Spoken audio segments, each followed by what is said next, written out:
La violencia sexual entre 1985 y 2012 dejó 1.754 víctimas, mientras que las explosiones de minas antipersonal afectaron a 10.189 personas.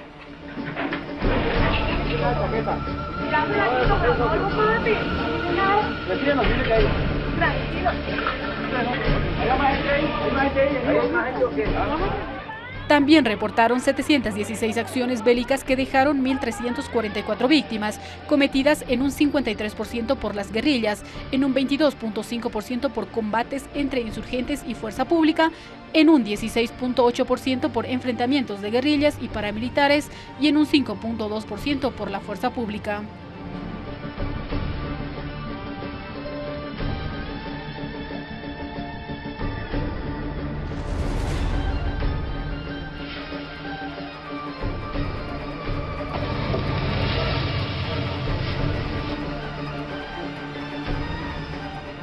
Entre 1988 y 2012 se reportaron 95 atentados que perjudicaron a 1.566 personas y que fueron cometidos en un 82% de los casos por los grupos guerrilleros. Unos a 6.421 niños, niñas y adolescentes fueron reclutados por distintos grupos armados, de los cuales a 5.156 entre 1999 y 2012.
Fue una revisión de las cifras que dejó el conflicto en más de medio siglo y que por los resultados del plebiscito la población no logró olvidar ni perdonar.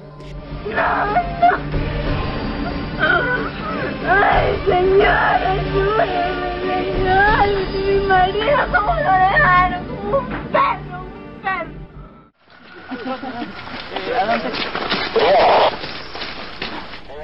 A continuación repasamos los procesos de negociaciones que se intentó antes que Juan Manuel Santos lograra avanzar casi hasta el desarme.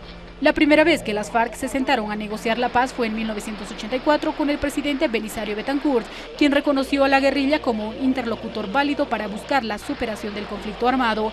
Las FARC se comprometieron a suspender sus secuestros y formaron un movimiento político, la Unión Popular.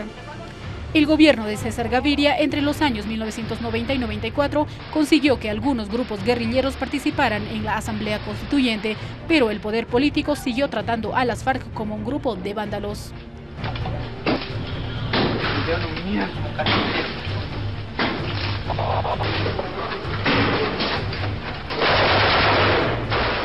Andrés Pastrana, 1998-2002, encabezó el llamado proceso de paz del Caguana. Se acordó despejar 5 municipios e iniciar una negociación en los primeros 90 días de su gobierno. Mientras las negociaciones avanzaban, las FARC hacían y deshacían en la zona. A principios del 2002, Pastrana advirtió que las FARC tenían 48 horas para abandonar la zona de despeje, y ahí todo terminó.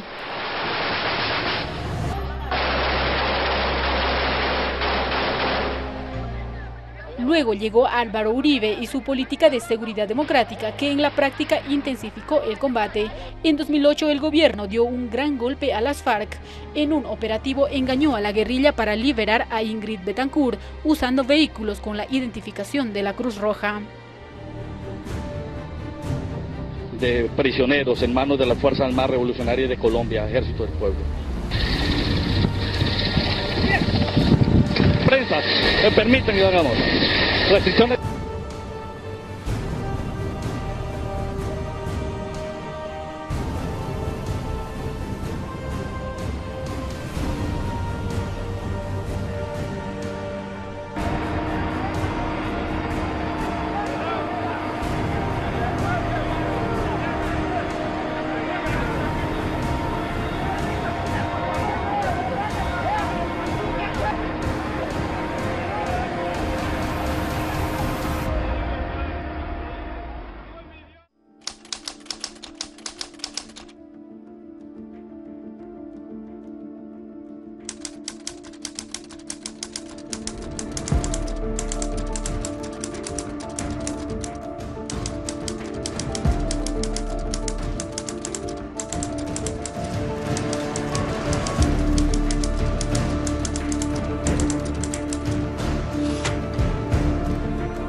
Ahora nos abocamos estrictamente al acuerdo general para la terminación del conflicto y la construcción de una paz estable y duradera, iniciado el 26 de agosto del año 2012 por Juan Manuel Santos y las FARC.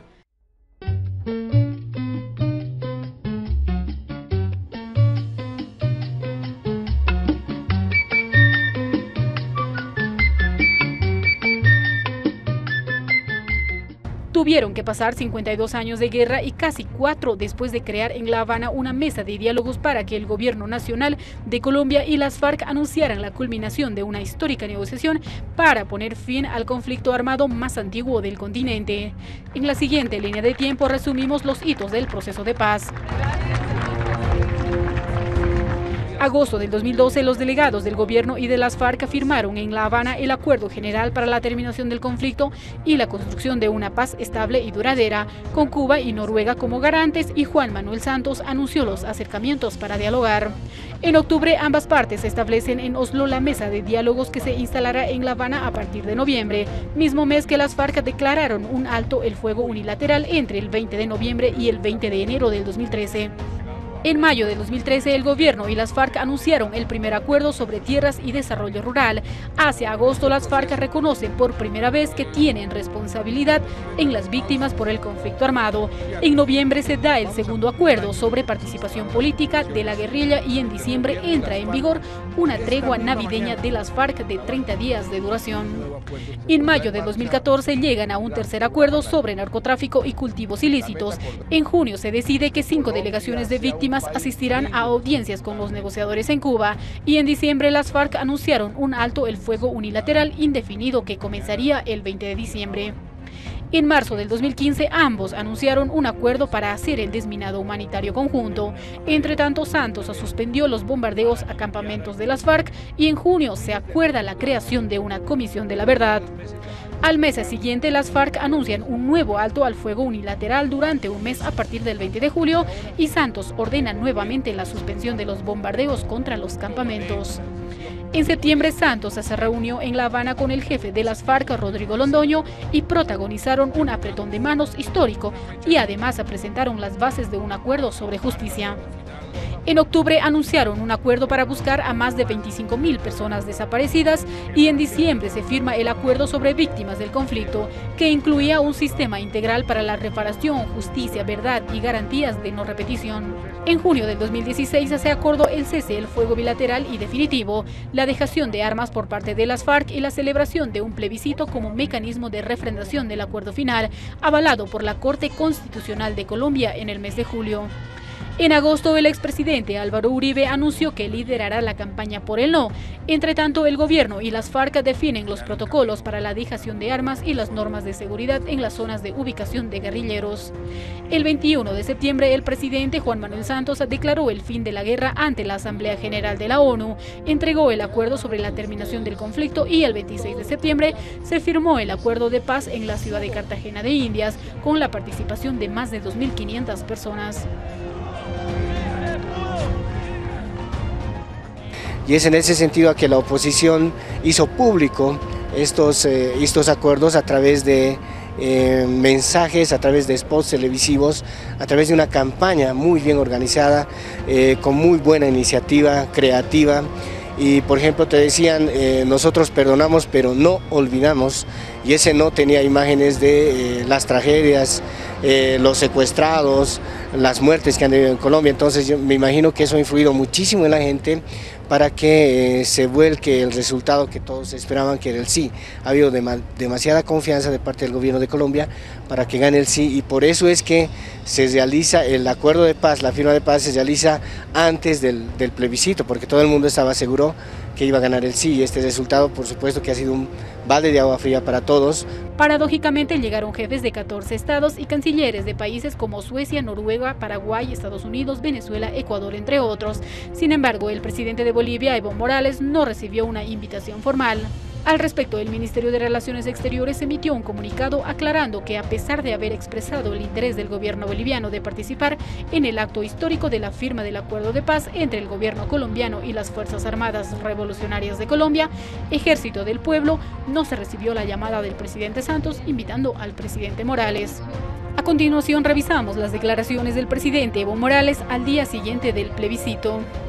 El gobierno boliviano, el pueblo boliviano saluda al pueblo de Colombia, a sus autoridades, sus representantes, sus movimientos sociales, todos los sectores de esta vocación democrática de apostar por la paz en Colombia.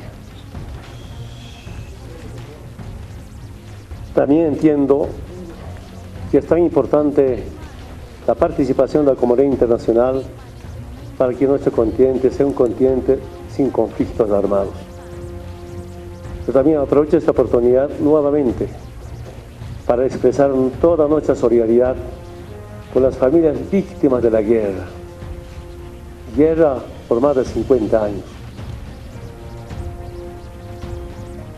Como gobierno, ratificamos nuestra vocación por la paz. Quiero decirles que paz sin justicia social, estoy seguro que no es una garantía. Es importante cómo garantizar la paz con justicia social. Una paz con soberanía, una paz con identidad y dignidad. La pregunta del millón ahora es, ¿qué pasará luego del plebiscito?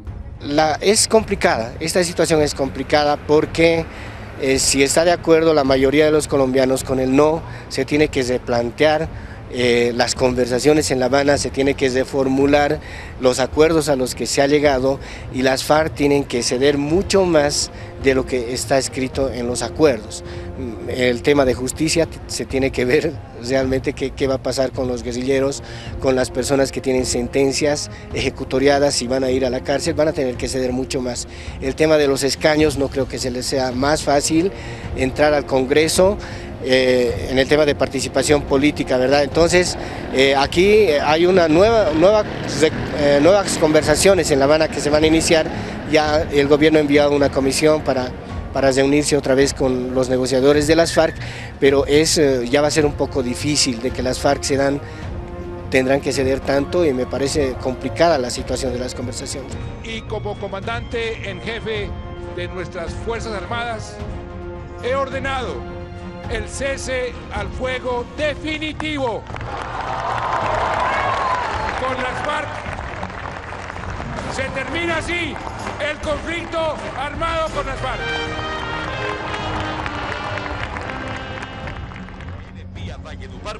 La ofensiva lanzada por la guerrilla en las últimas 24 horas es la más sangrienta de los últimos años.